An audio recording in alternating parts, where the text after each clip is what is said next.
वडोदरा महानगर पालिका के सहयोग से वडोदरा गैस लिमिटेड की ओर से सीएसआर एक्टिविटी के भाग स्वरूप आज एक कार्यक्रम का आयोजन करवाया गया था।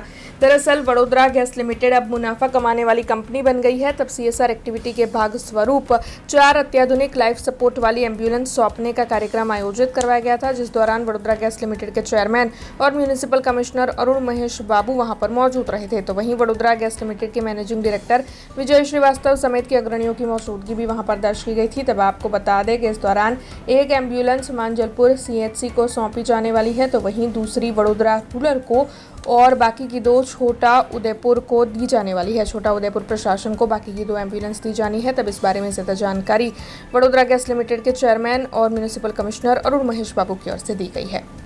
આજે આપણા માટે બહુ આનંદની વાત છે કે વડોદરા ગેસ લિમિટેડ અત્યારે પ્રોફિટ મેકિંગ કંપનીમાં આવી ગયું છે. એ સૌથી પહેલાં આપણા માટે આનંદની વાત છે.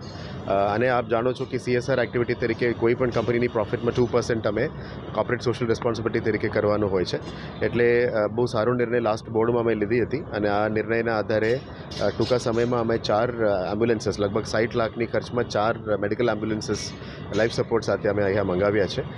એ ઇમરજન્સી સર્વિસીસ માટે છે કે જે હાઈ ડેન્સિટી ટ્રાફિકમાં પણ નીકળી શકે અને with 1 stretcher and 2 bystanders life support system સાથે કરવામાં આવ્યું છે.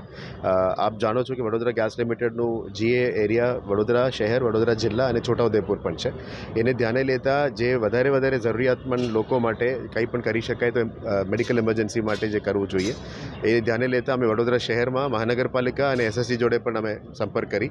પછી એસએસજીમાંથી પણ જ્યારે કીધું કે એમની પાસે ગાડીਆਂ છે, એટલે વડોદરા મહાનગરપાલિકામાં જે વધારે જરૂરિયાતવાળો છે માંજલપુર સીએચસી જે મોટા સીએચસી છે ત્યાં અમે એક ગાડી આપીએ છીએ.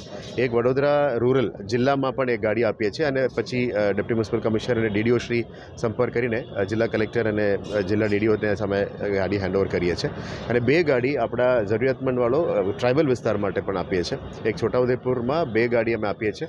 ત્યાંના જિલ્લા કલેક્ટર અને ડીડીઓ સાથે પણ સંપર્ક કરીને ત્યાંના પદાધિકારીઓને સાથે રાખીને એનું પણ લોકાર્પણ કરવા માટે કીધું છે. પણ હાલ પૂરતો આજે અમે 4 ગાડી જે 2 વહીવટીતંત્રને આપીએ છીએ ત્યાંથી લોકોની સેવામાં जुड़ी जाए ये बाबत में अत्यारे तैयारियों है। हमसे जुड़े रहने के लिए हमारे YouTube चैनल को सब्सक्राइब करें और नई वीडियो की नोटिफिकेशन के लिए बेल आइकॉन को दबाएं।